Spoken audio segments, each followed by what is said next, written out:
for them. But of course, we got to bring it back to kind of the smash rule and the way that you have to gather these eliminations. It's fine. It's good to do it, obviously, today.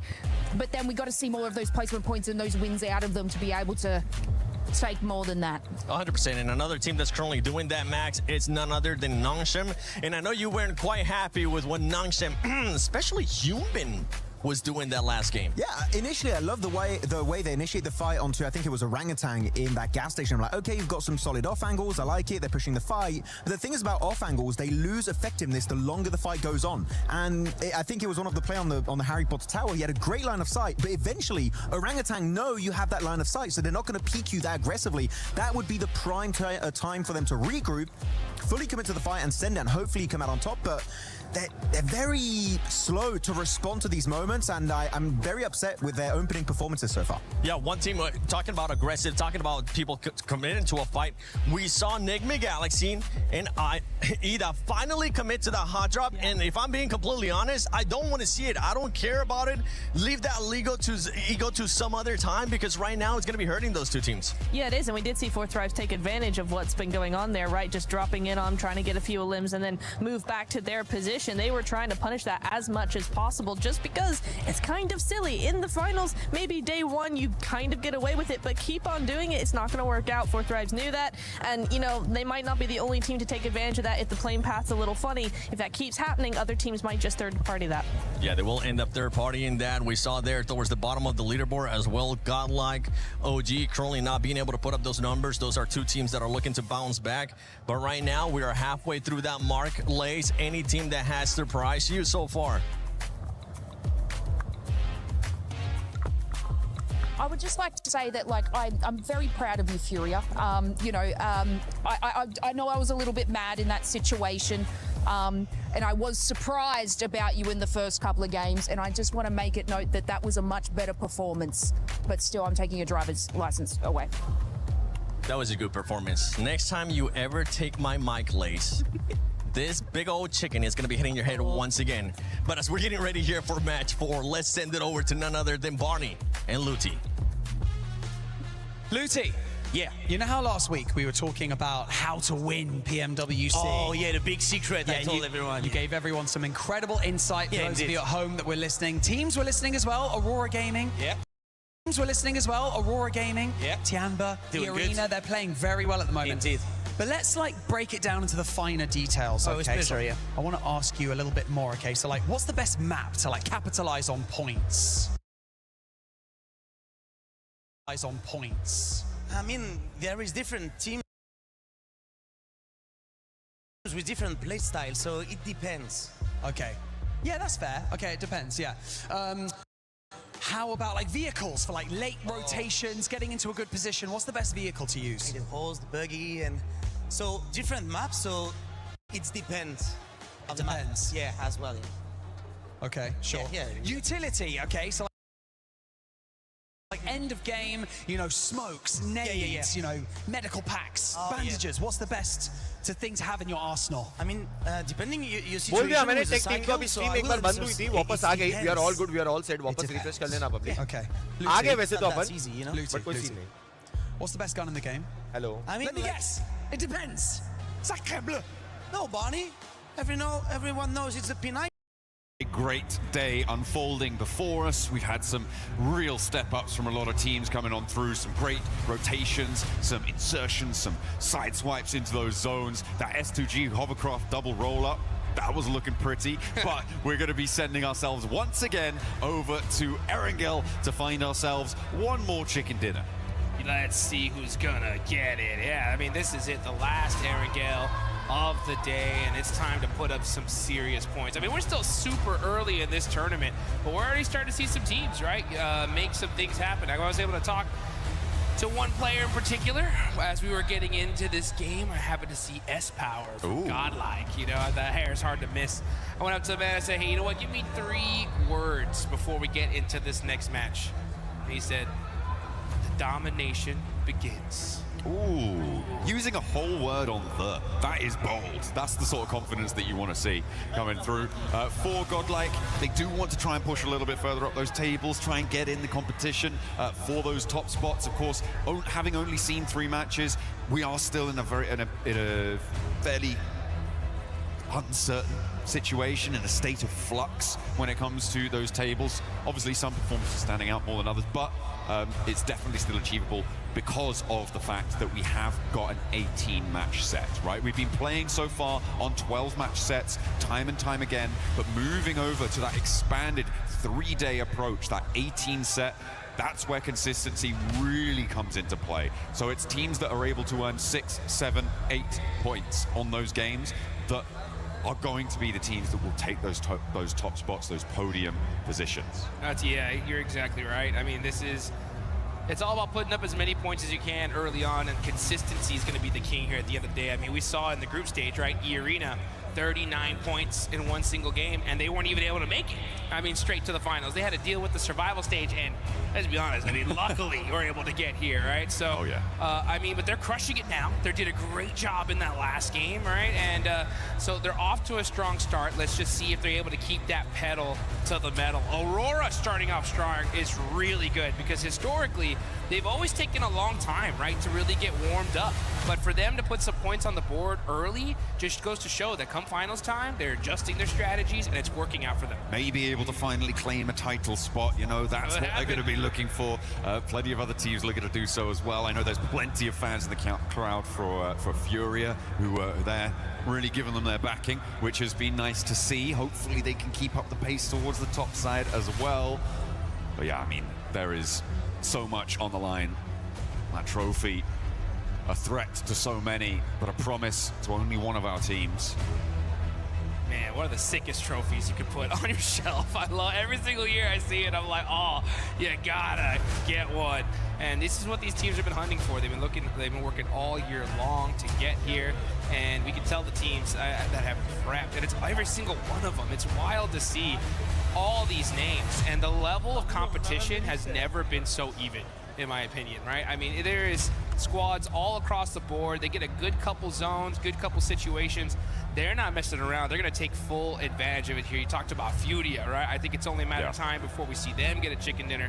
We got to see some keys a little earlier. We saw that Team Vitality key, Tianba, 2 monster squads as well. So it's just really about that consistently, like you talked about. But you know what? We're in the final Erangel of the day, John. One thing that stands out to me, without a shadow of doubt, is Pachinki, right? What is going on there? That last game has to mean that something's got to switch up, right? It has to. Something definitely has to change. For me, I feel like Enigma Galaxy, they kind of, well, certainly we know how consistently Ralph will just sacrifice tournaments to hold on to Pachinki. So for me, I'm just unsure as to why Ida made the decision to stick to that drop spot. There are obviously other opportunities, and it's sort of, it reads ego to me. It reads ego that they aren't disengaging. I liked Fourth Ride's adjustment. They were able to get in. They were able to get, I think, 2 eliminations right at the start of the match. Really, really nice stuff from that very peer position that they normally drop around. They were able to move on up. They exploited that situation. But I think that the second good decision that Fourth Ride's made in that scenario was not to hunt down Ralph, right? Because he's a solo. He's hiding in a corner. You don't know exactly where he is. You disengage. You don't go hunting, because a solo in a corner in Pachinki, you could lose a player to that very, very easily. So I liked their withdrawal there coming on through. The other side of a hot drop in Pachinki that is a massive factor, certainly for later into the mid and later game, is the fact that in a hot drop, you don't get that loot truck, and you can't get it double either, which means that it went over to Vitality during that last match. It goes over to other teams who just sit on that northwest side. It's also an incredibly clear indicator that a hot drop is happening to a team out there, so they can grab that one and send on in to maybe pick up the pieces. Yeah, let's take a look at some of the highlights here before we get started, as these teams are going to get locked and loaded here in just a second here, folks. But yeah, you know, when we go back to that hot drop, it's wild to see. I've been kind of watching these two teams talk to each other all along here in Paris. and I'd see, you know, Enigma Galaxy players walk by IDA players and kind of have some exchanging of words, and I was hoping they would kind of get this settled before the finals, because I think it's just a devastating loss for this to continue here for both of them. And in the last game, it showed, just like, because guess what? 4 Thrives. They came to party right after. They were like, oh, you know what? There's a silly fight happening in Pachinki. We'll take those eliminations, and they got some of them, right? So yeah. I think now that you have 4 Thrives, especially now on the hunt for this, it's got to make, you know, IDA and Enigma Galaxy have to start second thinking, I think, some things. But at the end of the day, like you said it, you know, for those of you guys that don't know Ralph's true name, it's Ralph Pachinki Sanchez Montero III. Okay. Pachinki is in the name, all right? And he will refuse to let it go. And I mean, they've dominated it, right? We saw them be able to take out Ida, but now that you have 4 Thrives coming into play, it's got to make you second guess things. I mean, I'm pretty sure that dropping in Pachinki is in Ralph's will somewhere. Yeah. For when he eventually, hopefully, in the very far future. But if he keeps dropping in Pachinki in-game, he's certainly not going to have a long life expectancy. Aurora Gaming able to do the business, but we are going to head to a quick video whilst we get this lobby ready to rock for our last Pachinki today.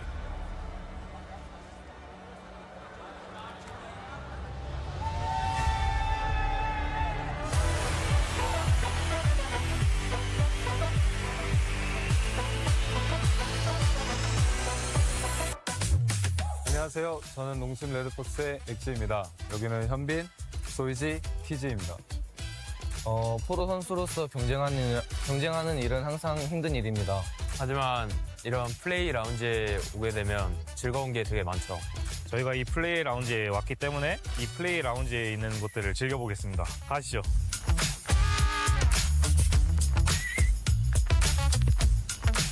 이 공간은 협력 공간입니다. 대회 측과 소통하거나 협력해야 될 일이 있으면 이곳에서 해결하실 수 있습니다.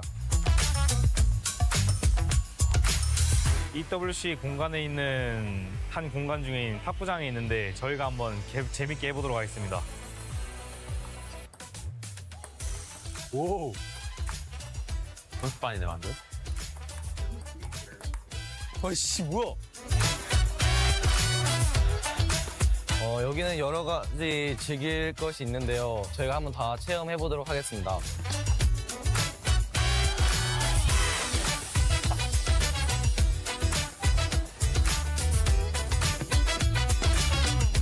대회를 할 때면 항상 배고플 때가 있는데 EWC에서 제공해주는 음식이 있는데 그 품질이 아주 좋고 최고급이라고 해서 저희가 한번 먹으러 와봤습니다. 아, 배고프다. 빨리 가자.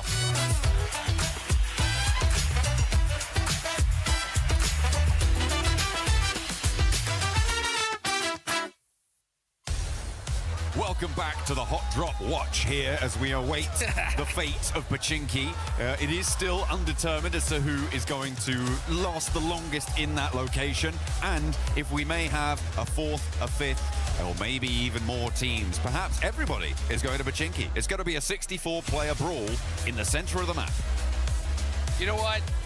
Ah, man, I want to see that action. That would be absolutely insane. I mean, if it was going to be possible, now would be the time because it's the last one of the day. But you know what? It's time to see what exactly is going to happen as we get into the map. Final Erangel of day 1 of the finals. And let's see who's going to be able to put some serious points on the board before we get into the sandy deserts of Miramar. I mean, I'll take non-serious points at this stage, of course. Every single team would as well. Plane path on the west side of the mainland here, coming through from North George to the west point of Sosnovka military base.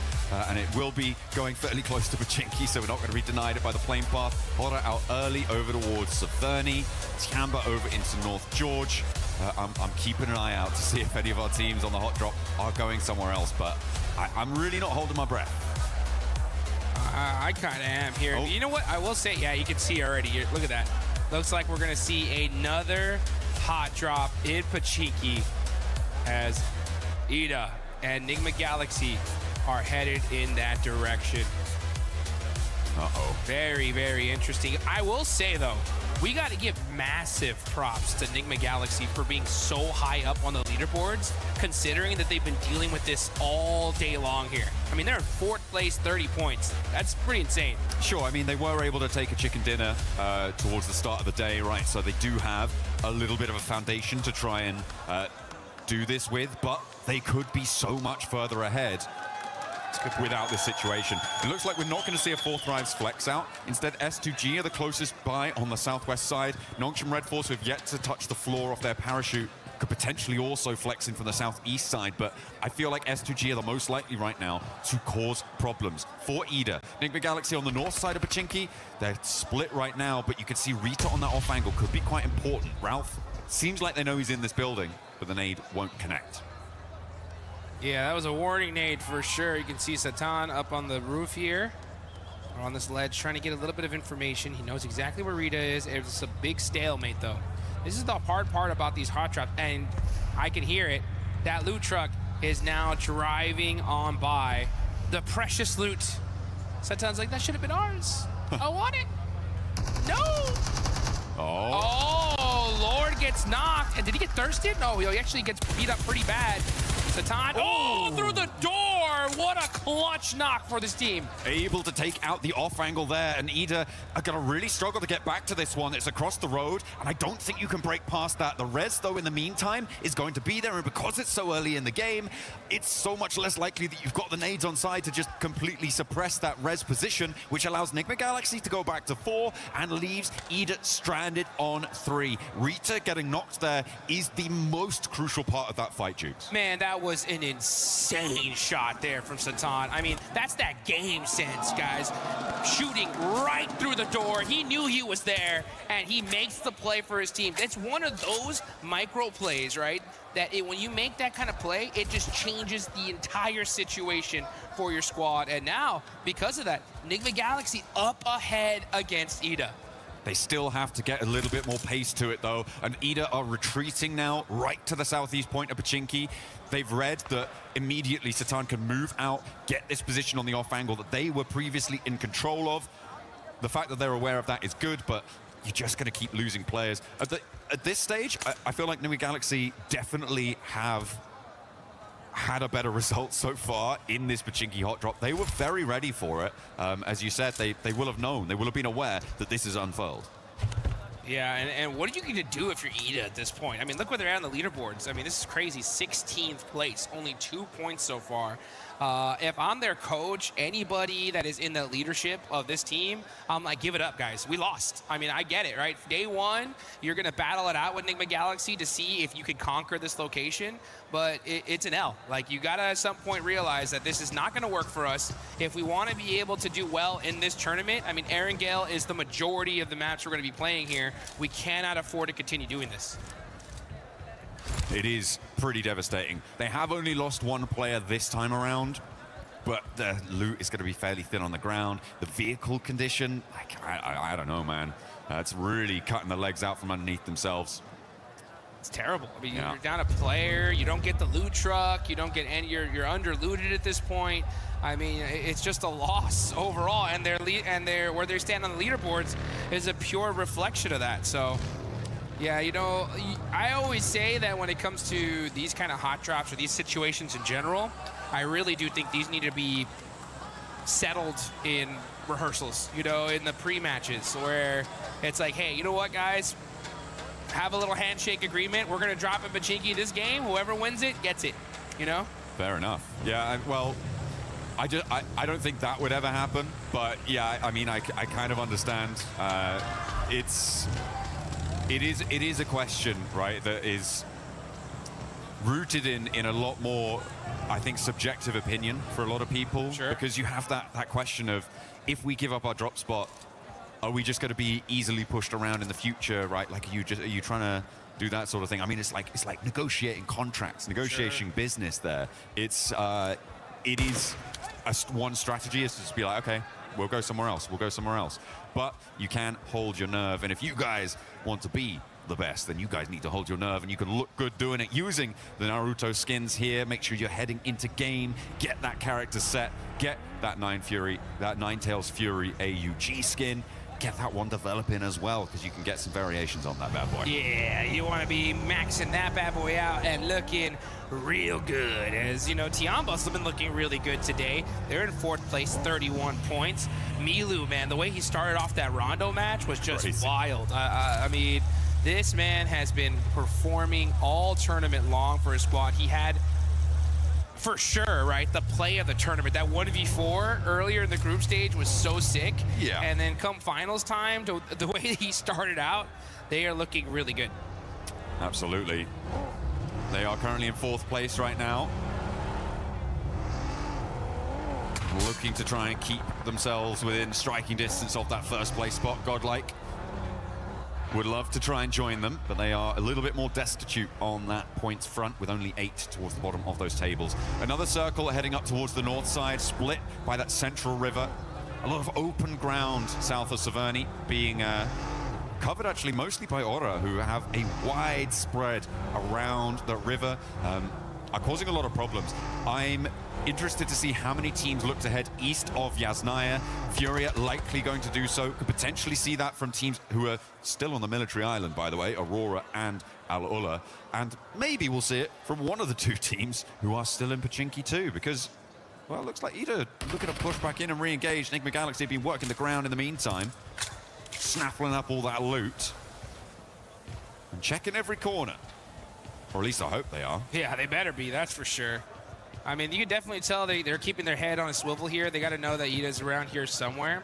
They're just clearing building by building with Satan on the other side, rocking a 3-1 split. Got to be careful, though. One day could be dangerous. Oh, the shots ring on out, and the knock onto Coops is huge. He's got another nade as well. Coops is in danger here. Ralph does need to get some healing done before he can go for that revive, but he should be okay to do it. You can't step forwards and go for the cross. And again, Satan is on that off angle. Just about misses Swain on the cross, but he should be able to call that one out. Should have spotted it. Lord is already cooking a nade. He knows he's in the building now. Launches it forwards, and he takes it down.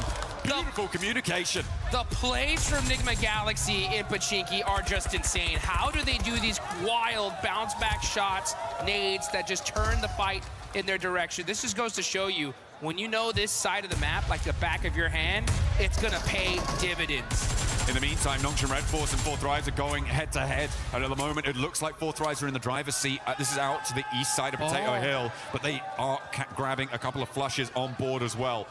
As we keep going with this hot drop, though. Yeah, Nongshim Red Force, they're going to try and get out, just leave a solo survivor coming on through. And another knock goes on in. This is Enigma Galaxy sweeping it under the rug. They're putting this hot drop to bed. It cannot come back tomorrow. It would be a terrible idea.